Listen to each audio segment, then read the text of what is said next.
मेदिनी ज्योतिष की एक ऐसी विधा या एक ऐसी विद्या कहिए, अलग अलग तरीके की जो घटनाएं घट रही हैं हमारे पृथ्वी में, भूगर्भ में या किसी देश में, जैसे भूकंप, बाढ़, तख्ता पलट, राजनीतिक उथल पुथल, देश का विघटन, विभाजन, इन सब चीज़ों को प्रेडिक्ट करने की ज्योतिष की एक विधा है, जिसके बारे में हम बहुत कुछ हद तक उस देश में आने वाले समय में क्या घटनाक्रम रहेगा या किसी स्थान विशेष में कैसे हालात रहेंगे, आर्थिक स्थिति कैसी रहेगी, इस चीज़ों को आप प्रिडिक्ट करके ज्योतिष की इस विद्या को यूज़ करके आप चीज़ों को बेटर कर सकते हैं कि आपको पहले से पता होगा कि इस पर्टिकुलर एरिया में आपके या देश के इस एरिया में आपके क्या दिक्कत, क्या समस्या आने वाली है, तो आप उन चीज़ों के लिए तैयार रहते हैं। भारत के लिए मेदिनी ज्योतिष का क्या रोल है?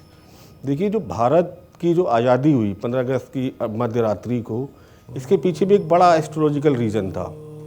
लॉर्ड माउंटबेटन ने कहा दोनों देशों को, जिन्ना एंड मिस्टर नेहरू, कि 14-15 अगस्त आप ले लो और अपनी अपनी आज़ादी डिक्लेयर कर दो, इसके अलावा हम आपको एक दिन भी नहीं दे सकते। तो हमारे यहाँ पंडित राजेंद्र प्रसाद जो प्रथम राष्ट्रपति हुए, नेहरू जी, पटेल, इन लोगों के ज्योतिष में बड़ी आस्था थी। तो उन्होंने काम पे लगाया कि एक देश का गठन हो रहा है तो ऐसे समय गठन हो कि वो दीर्घकालिक हो, चिरकाल चले, अनंत समय तक चले। तो उन्होंने ज्योतिषियों को काम पे लगाया। तो उज्जैन के एक बड़े अच्छे ज्योतिष थे सूर्य नारायण व्यास जी, उनको लगाया गया काम पे। तो उन्होंने कहा कि सर 14 और 15 को बड़ी ख़राब स्थिति है ग्रहों की, एक ही हाउस में 5 ग्रह आ रहे हैं जो कि देश और समाज के लिए अच्छे नहीं है।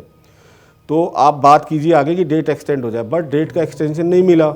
हमारे पड़ोसी ने बिना कुछ सोचे समझे अपना 14 को कर लिया, उसने इस चीज़ को अप्लाई नहीं किया, परिणाम आप देख ही रहे हैं। ठीक है, तो हमारे यहाँ वापस नेहरू जी ने कहा हमारे पास टाइम नहीं, आप इसी में से निकालो। तो सूर्य नारायण व्यास जी और बहुत सारे जोशी जो थे लगातार कैलकुलेट करते गए। तो रात के 12 बजे एक ऐसी कंडीशन बन रही थी कि अभिजीत मुहूर्त आ रहा था और जो ग्रहों का जो कॉम्बिनेशन था वो ख़राब आ रहा था कि स्थिर लग्न मिल रहा था। किसी भी काम की शुरुआत स्थिर लग्न में जब अगर हम करते हैं तो काम स्थिर होता है, लंबे टाइम तक चलता है। तो एक स्थिर लग्न वृषभ मिल रहा था। तो उन्होंने नेहरू जी को सजेस्ट किया। तो as per English calendar date नहीं बदली, हमने 15 तारीख की ठीक 12 बजे अनाउंस कर दिया और ठीक रात को 12 बजे आज़ादी अनाउंस करने का सबसे बड़ा रीज़न यही था। तो हमारी जैसे ही कुंडली बनी तो हमारी कुंडली बनी वृषभ लग्न की, जिसमें कि राहु लग्न में बैठा है। राहु लग्न में बैठा है और हमें पहली जो महादशा मिली शनि की मिली। तो कैसे इम्पैक्ट करता है? स्थिर लग्न मिला, राहु लग्न में बैठा है, शनि की महादशा मिली।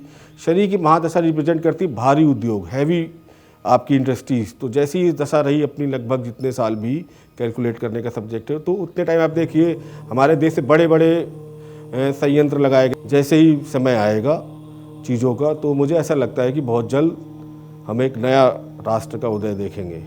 तो ये मेदिनी ज्योतिष प्रेडिक्शन करती है।